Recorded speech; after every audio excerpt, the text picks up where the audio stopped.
अल्हम्दुलिल्लाहिल्लज़ी ज़य्यना नबिय्यीन बिहबीबिहिल मुस्तफ़ा व मन्ना अलल मुअमिनीन बिनबिय्यिहिल मुज्तबा वस्सलातु वस्सलामु अला मुहम्मदिल खैरिल वरा व अला आलिहि व अस्हाबिहि अल मुतअद्दिबीन बित्तक़वा। अम्मा बादु फ़अऊज़ु बिल्लाहि मिनश शैतानिर रजीम। बिस्मिल्लाहिर रहमानिर रहीम। लक़द काना लकुम फ़ी रसूलिल्लाहि उस्वतुन हसना। आमन्तु बिल्लाहि सदक़ल्लाहु मौलानल अज़ीम व बल्लगना रसूलुहुन नबियुल अमीनुल करीम व नहनु अला ज़ालिका लमिनश शाहिदीन व शाकिरीन वल्हम्दुलिल्लाहि रब्बिल आलमीन। आइए सबसे पहले हम और आप इस महफिल में मजीद रूहानियत पैदा करने के लिए अपने और सारी कायनात के मरकज़ अक़ीदत हुज़ूर अहमद मुज्तबा ताजदारे अरबो आजम आमना के लाल नबी मुख्तार जनाबे मोहम्मद मुस्तफ़ा सल्लल्लाहु ताला अलैहि वसल्लम की बारगाह में दुरूद व सलाम की नजरें पेश करें। पढ़िए बावाज़े बुलंद दुरूद पाक। अल्लाहुम्मा सल्लि अला सय्यदिना व शफ़ीना व हबीबिना व मौलाना मुहम्मदिन व बारिक व सल्लिम सलातुन व सलामुन अलैका या रसूल अल्लाह सल्लल्लाहु ताला अलैहि वसल्लम। लायक़ मुबारकबाद हैं आप तमाम हज़रात कि आज इस जलालपुर की तारीखी सरजमीन पर अपने तमाम आराम और सुकून को छोड़ करके अल्लाह और उसके रसूल की महफिल में हाजिर हो गए हैं। अहले स्टेज मुतवज्जे हों, मैं तकरीर करने की कोशिश करूंगा। अल्लाह रब्बुल इज़्ज़त मुझे हक बोलने की तौफीक अता फरमाए। आमीन। आप यहां पर आए, ये आपकी कोई बसात नहीं कि आप आए। हकीकत यह है कि ई सआदत बजोरे बाजू नीस ताना बख्शत खुदाए बख्शिंदा। कोई भी सआदत और खुश नसीबी अल्लाह के करम से होती है कि जब अल्लाह रब्बुल इज़्ज़त बंदे को तौफीक देता है तब वो जिक्र इलाही सुनता है। और अल्लाह की ये सुन्नते करीमा है कि जब वो बुलाता है तो नवाजता भी है। आज इस महफिल में आप बैठे हैं, खुलूस लिल्लाहियत के साथ बैठे हैं। लायक मुबारकबाद हैं, काबिल मुबारकबाद है। मेरे ख्याल से कई हजार रुपयों का खर्चा किया है आपने। ताहिर रजा रामपुरी साहब काफी दूर से तशरीफ लाए, भाई हसन रजा साहिब क़िबला और भी मेहमान तशरीफ लाने वाले हैं। मैं ये चाहता हूं कि थोड़ी देर आपसे गुफ्तगू हो तो इस वे में हो कि आपको लगे कि हां हमारा पैसा बर्बाद नहीं गया। इसलिए इस जलसे का सबसे पहला सबक आपके लिए यह है कि यहां से जो भी सुन के जाएं अपनी जिंदगी में उसे शामिल करें। मैं अक्सर बोलता रहता हूं कि यहां पर बैठे हुए लोग न जाने कितने ऐसे हैं जिन्होंने 100-100, 200-200 जलसे सुन लिए, बल्कि कुछ लोग तो जलसे ही सुनते रहते हैं। कुछ तो वो हैं जो यहां आ गए और कुछ वो हैं सैकड़ों की तादाद में जो सोशल मीडिया के जरिए सुन रहे हैं। मेरा इन तमाम सुनने वालों से एक सवाल ये है कि क्या कोई एक जलसा भी आपकी जिंदगी में बदलाव ला सका? यहां से लेकर के वहां तक मैं आपसे पूछना चाहता हूं, क्या कोई एक जलसा भी आपको इस काबिल बना सका कि आप हश्र के मैदान में अपने नबी के सामने जब हाजिरी हो तो पशेमानी का जो है पशेमान बन करके शर्मिंदा होकर के अपने रसूल की बारगाह में हाजिर न हो? क्या कोई एक ऐसा जलसा भी आपने सुना? बहुत जरूरत है इस बात की, इसलिए कि मैं जहां पर बैठा हूं भाई हसन दादा, मैं जिस जगह पर बैठा हूं ये मेरी जिम्मेदारी है कि मैं यहां से वो बात कहूं जिसमें आप ही नहीं आपकी नस्लों के सुधार के भी चश्मे फूटे। इसलिए कि कल कयामत के दिन अल्लाह के मामूर फरिश्ते आपसे सवाल नहीं मुझसे सवाल करेंगे, ना इधर उधर की तू बात कर, ये बता के काफिला क्यों लुटा, मुझे रहजनों से गिला नहीं तेरी रहबरी का सवाल है। यहां पर बैठने वाले की जिम्मेदारी है कि वो अपना हक अदा करने की कोशिश करे। अब मैं किस मौजू पे गुफ्तगू करूं? अखलाकियात पे बोलूं, मामलात पे बोलूं या इबादात पर बोलूं? किस मौजू को मैं अपना मौजू सुखन बनाऊं? अगर अखलाकियात की बात करी जाए तो उम्मत मुस्लिमा का अक्सर और बेशतर हिस्सा अखलाकियात के लेवल से बहुत गिर गया। मामलात की बात की जाए तो ये उम्मत मुस्लिमा मामलात में यहूद और नसारा और मुशरिकीन को भी पीछे छोड़ सकती। सुभान अल्लाह। और इबादात का मामला किया जाए तो आप देखें मिंबर और मेहराब किस कदर के सोने हैं। आज अगर ये तकरीर की जाए कि नौजवानों शराब छोड़ दो, तवज्जो है, मैं तकरीर करने की कोशिश कर रहा हूं, मैं तकरीर करने की कोशिश कर रहा हूं, अगर आप लोग साथ देंगे वो बड़े गौर से सुन रहे हैं। अगर मैं ये तकरीर करूं कि लोगों नौजवानों तुम में शराब पीने वालों की शराब बहुत बढ़ती जा रही है, तो मेरी तकरीर ही नहीं, आप नेट पर सर्च करें 1000 तकरीरें हैं और न जाने कितने हजार दर्जनों किताबें इस मौजू पे लिख दी गई। अगर मैं ये बात करूं कि नौजवानों जिना के रेशात बढ़ते चले जा रहे हैं, तो इस मौजू पर मेरी अकेले की तकरीर नहीं, सैकड़ों मुकर्रिर हैं और हजारों किताबें मुरत्तब हो चुकी है। मैं ये बयान करूं कि मुसलमानों सूद खाना छोड़ दो, तो सिर्फ वाहिद मेरी तकरीर नहीं, न जाने कितनी तकरीर है, न जाने कितनी हजार किताबें हैं। मैं अब अपनी तकरीर करने की कोशिश के आखिरी मकाम पर हूं, मैं शुरू कर रहा हूं। आपके पास अलग अलग अखलाकियात पर अलग किताबें, मामलात पर अलग किताबें, जो है इबादात पर तकरीरें और मकालात और किताबें हैं, अखलाकियात पर किताबें, मामलात पर लिखी हुई किताबें आपके सामने हैं। लाखों करोड़ों किताबें होने के बावजूद तमाम मामलात आपके सामने हैं, तमाम मामलात मुसलमानों के आपके सामने हैं। लेकिन इस बात को यही खत्म करो, जलालपुर की सरजमीन पर यही बैठे बैठे गुंबद खजरा की तरफ लौ लगाओ, 14 सदियों पहले चले जाओ, वहां पता चलेगा वहां सिर्फ एक किताब थी। है वाह वाह वाह, जिंदाबाद। नबवी में सिर्फ एक किताब थी, अल्लाह की किताब जिसे कुरान कहते हैं। अल्लाह सुभान। आज लाखों किताबें हैं, करोड़ों किताबें हैं, लेकिन रसूलुल्लाह के जमाने में, जमाना तो रसूलुल्लाह का सब है, हजरत अबू बकर के सामने, हजरत उमर फारूक के सामने, हजरत मौलाए कायनात के सामने, हजरत उस्मान गनी, तलहा और जुबैर के सामने सिर्फ एक किताब थी और तफसीर के नाम पे उसवे रसूल था। किताब एक थी और तफसीर के नाम पर सिर्फ एक उसवा था रसूलुल्लाह का।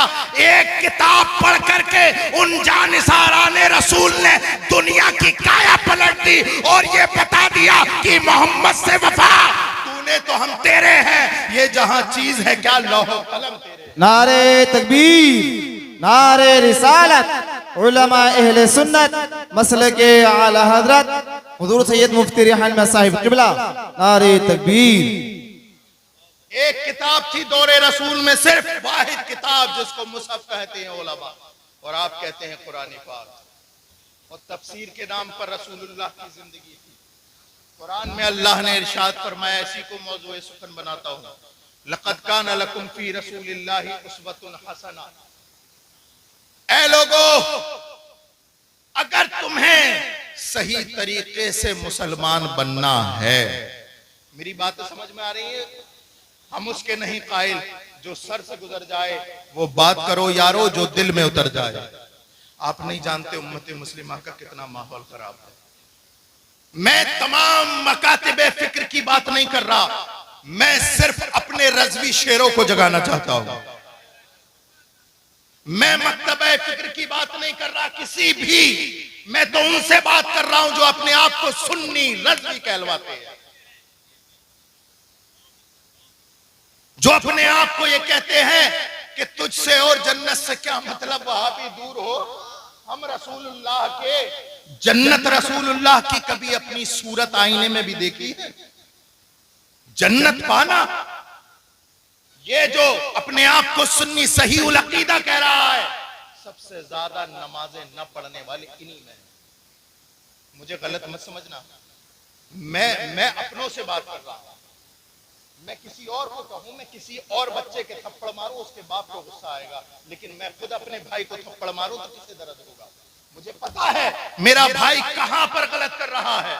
और एक बात बता दूं आपको, इस्लाह यहां से लेकर के वहां तक सबकी हुई, इससे मैं भी खाली नहीं। बशमूलियत मन यहां से लेके वहां तक काया पलट गई इस्लाम की।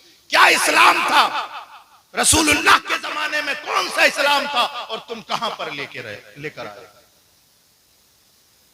आज अगर कोई सूद खाए तो उसे बिजनेसमैन कहते हो, अगर कोई शराब पीने वाला हो उसे सो कोल्ड मुसलमान कहते हो, अगर कोई अल्लाह अकबर कबीरा धोखा दे दे तो उसे अक्लमंद और चालाकी का नाम देते हो।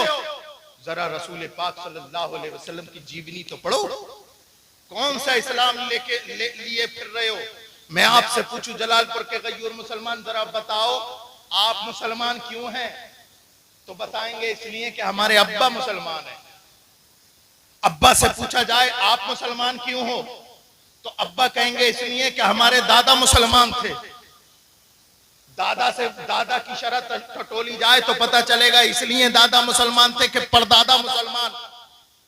लेकिन याद रखो मुसलमानों, ये ऐसा इस्लाम काबिल कबूल नहीं है, बल्कि इस्लाम वही कबूल है कि जब जलालपुर के गयूर मुसलमान से पूछा जाए कि पता तू मुसलमान क्यों है, तो वो जवाब दे इसलिए कि हम मोहम्मद रसूलुल्लाह पर ईमान लाए। इस्लाम में कोई जातिवाद, कोई बाप दादा नहीं।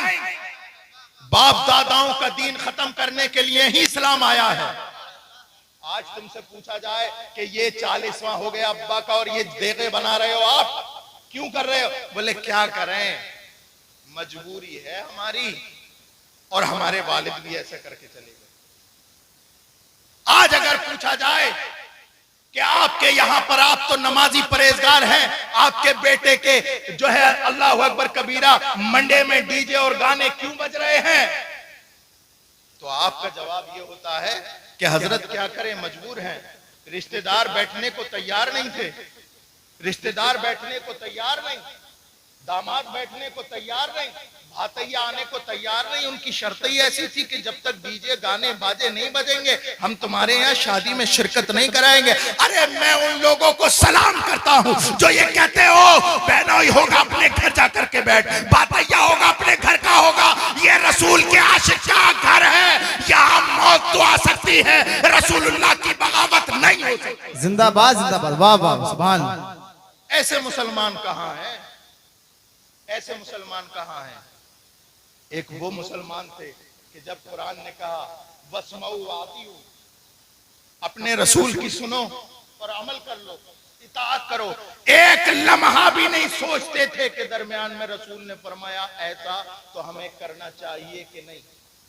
हजरत अबू हुरैरा, नहीं जानते आप लोग हजरत अबू हुरैरा को? यहाँ पर बैठने वाला जो हदीस बयान करता है उसमें अक्सर और बेशतर रिवायात हदीस हजरत अबू हुरैरा, वो जात हजरत अबू हुरैरा सरकार की बारगाह में हाजिर हुए। या रसूल अल्लाह इन्नी अस्माउ मिनका हदीसन फअंसा हो, या रसूल अल्लाह मैं आपसे हदीस सुनता हूं और मैं भूल जाता हूं, हदीस सुनता हूं और भूल जाता हूं, हदीस सुनता हूं और भूल जाता हूं। सरकार ने फरमाया अच्छा, सरकार ने फरमाया चादर बिछा दो। तवज्जो है जलालपुर वालों, क्या फरमाया सरकार ने?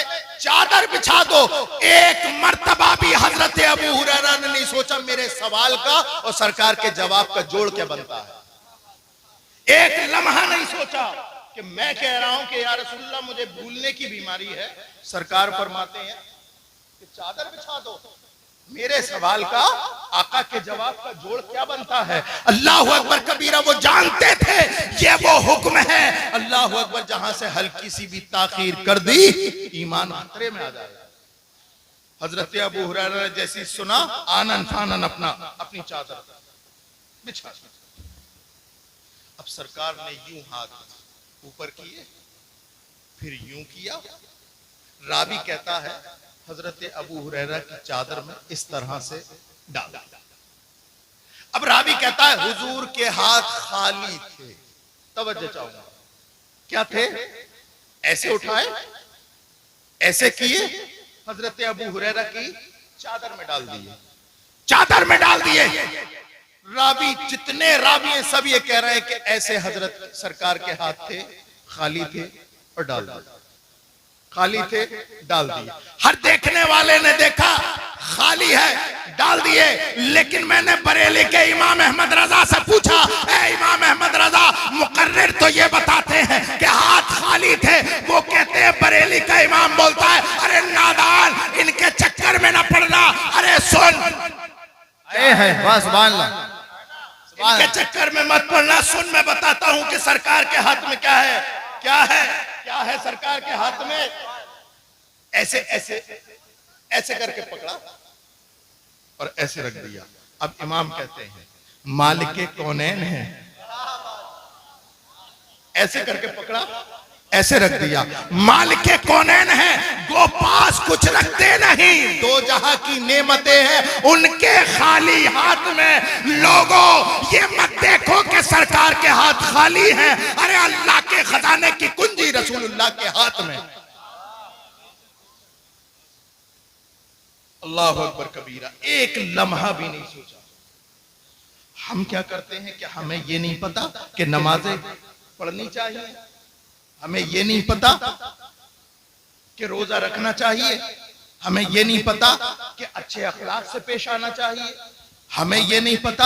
अल्लाह अकबर कबीरा, अल्लाह अकबर कबीरा। हमें ये नहीं पता कि किसी को गाली नहीं देना चाहिए, हमें ये नहीं पता कि गीबत नहीं करनी चाहिए। लेकिन उसके बावजूद भी आज मुआशरे का हालात देखें।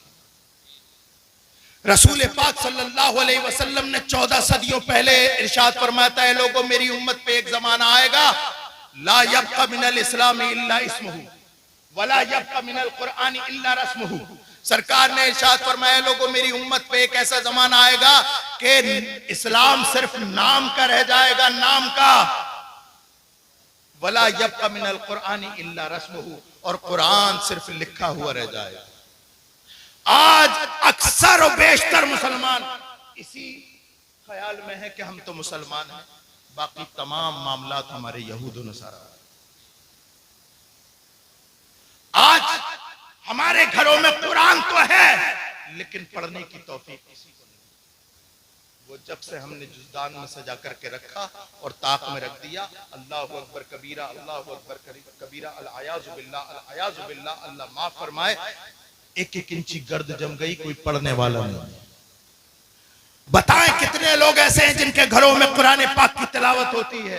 चंद लोग होंगे, चंद लोग होंगे, चंद लोग होंगे। ये बताइए कि कुरान ताकों में सजाने के लिए आया? कुरान ताकों में सजाने के लिए नहीं, बल्कि पढ़कर अमल करने के लिए आया था। आज हमारे पढ़ना तो दूर की बात, कुरान पाक सीखने को तैयार है और उसे इस्लामी किताब बना करके हमने ताक में रख दिया। और हम मुसलमान तो इतने बड़े हैं कि बेटी की शादी हो तो ये पता है 3 दिन पहले वो जाता है कुरान पाक बेटी की ससुराल। बेटी घर की औरतें फिर भी पढ़ लेती हैं लेकिन मर्दों को मयसर नहीं। इन्हें पढ़ने की आदत किस बात की है? हाँ, अखबार होना चाहिए। हसन रजा साहब, दैनिक जागरण हो, अमर उजाला हो, सुबह हो, एक हाथ में कप हो, टेबल पे अखबार हो। ये चाहिए। अखबार पढ़ने का इतना क्रेज, उसमें सारी बातें झूठ होती हैं। मैं बहुत दफा बोलता हूँ ये जुमला, अखबार में सारी बातें झूठ होती हैं, सिर्फ एक बात सच होती है, दिन और तारीख, बाकी सब झूठ।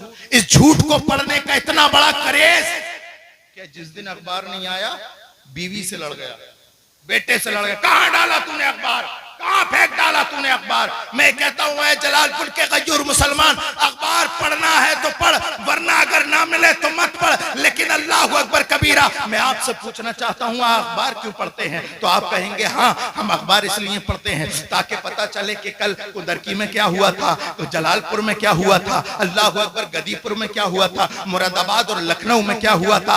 आप अखबार इसलिए पढ़ते हैं ताकि पता चले कि कल क्या हुआ था। मैं कहता हूं जलालपुर के गयूर मुसलमान, अरे तू कुरान पढ़ा कर ताकि तुझे पता चले कि कल क्या होने वाला है। सहरा में, जंगलों में, बयाबान में पढ़ो, मीनार गिर पड़े तो मैदान में पढ़ो। ये बेखबर सहाफी तुम्हें क्या बताएंगे कल होने वाला क्या है। ये कुरान। नारे तकबीर, नारे रिसालत, अजमते कुरान, शाने कुरान, इस्लाहे मुआशरा कॉन्फ्रेंस, मसलके आला हजरत सुभान अल्लाह। रसूल पाक सल्लल्लाहु ताला अलैहि वसल्लम की जिंदगी हमारे लिए नमूना अमल है। आप जिस भी फील्ड में चले जाएं, चाहे उसका ताल्लुक अखलाकियात से हो, चाहे उसका ताल्लुक तिजारत से हो, चाहे उसका ताल्लुक इबादत से हो, रसूलुल्लाह की जिंदगी तुम्हारे लिए नमूना अमल है। आज लोग कहते हैं कि हजरत गुर्बत इतनी है कि नमाज पढ़ी नहीं जाती। अगर नमाज पढ़ेंगे तो खाना कैसे बनेगा? अगर नमाज पढ़ने लगे तो भट्टे पे जाएंगे कैसे? और अगर भट्टे पे नहीं जाएंगे तो फिर घर में 500-600 रुपए कैसे आएंगे? मैं कहता हूं कि ए गरीब मुसलमान, हाँ हाँ गुर्बत ने तेरे घर पे दस्तक दी है और पांव पसार लिए हैं, लेकिन एक मर्तबा रसूलुल्लाह की जिंदगी तो पढ़। सरकार का तवक्कुल देख, देख गज़वे खंदक का मौका है, रसूल पाक सल्लल्लाहु अलैहि वसल्लम अपने सहाबा से कांधे से कांधा मिला करके गज़वे खंदक में लगे हुए हैं, खंदक खोद रहे हैं। अरे बाकी जितने सहाबी थे, अल्लाह अकबर कबीरा, सबने एक एक दिन के फाके से थे, कोई 2-2 दिन से फाका से था। अल्लाह अकबर कबीरा, सहाबी ने आके अर्ज की या रसूल अल्लाह, भूख से परेशान है, घर में खाने को नहीं, बीवी बच्चों को नहीं, हम यहीं लगे पड़े हैं, यही खंदक की खुदाई कर रहे हैं। या रसूल अल्लाह, हम कई दिन से परेशान हैं, हमारे देखिए पेट खोल करके दिखाया, देखिए या रसूल अल्लाह हमारे पेट पर पत्थर बंधा हुआ है। रसूल पाक सल्लल्लाहु अलैहि वसल्लम ने अल्लाह अकबर कबीरा जैसे ही सुना तो अपने सहाबी की तरफ मुस्कुरा के देखा और अपनी कमीज उठाई। रावी कहता है मोहम्मदुर रसूलुल्लाह ने, इस दुनिया के वाहिद सच्चे लीडर ने अपनी कमीज उठाई। सारे सहाबा देखकर चौंक गए। रसूलुल्लाह कई दिन के भूखे प्यासे और पेट पर एक नहीं 2 पत्थर बंधे हुए। अल्लाह अकबर, अल्लाह। सब्र सब्र और तवक्कुल से काम लिया करो, इसलिए कि रसूलुल्लाह की जिंदगी तुम्हारे लिए नमूने अमल। आप अगर भूखे हैं सब्र कीजिए, सब्र कीजिए। अल्लाह की नेमतें जो जन्नत में है, उस नेमत के सामने दुनिया की कोई हैसियत नहीं। आप अगर गरीब हैं तब भी सरकार की जिंदगी आपके लिए नमूने अमल है। आप अगर मालदार हैं तो देखिए सरकार की बारगाह में एक बहुत बड़ा बकरियों का रेवड़ सरकार को किसी ने खिदमत में दे दिया, तोहफतन दे दिया। तो एक ने आकर के सरकार की बारगाह में अर्ज की या रसूल अल्लाह, अब तो आप मालदार हो गए, अब तो आप मालदार हो गए। सरकार ने फरमाया तूने मेरी मालदारी क्या देखी? सरकार ने इरशाद फरमाया मालदार हो गए या रसूल अल्लाह, आपके पास बहुत बड़ा बकरियों का रेवड़ है। सरकार ने फरमाया मुझे मालदारी पसंद नहीं है, मैं गुर्बत को पसंद करता हूं, जा वो जितनी बकरियां हैं मैंने तुझे दे दी। ये सरकार की मालदारी। और देखिए फिर इसार, कुर्बानी और दूसरों को देना। और हाँ, अगर अल्लाह रब्बुल इज्जत तुम्हें किसी काबिल बना दे, अगर तुम गांव के प्रधान बन जाओ, अगर डीएम एसडीएम बन जाओ, विधायक बन जाओ, तब भी रसूलुल्लाह की जिंदगी आपके लिए नमूना अमल है।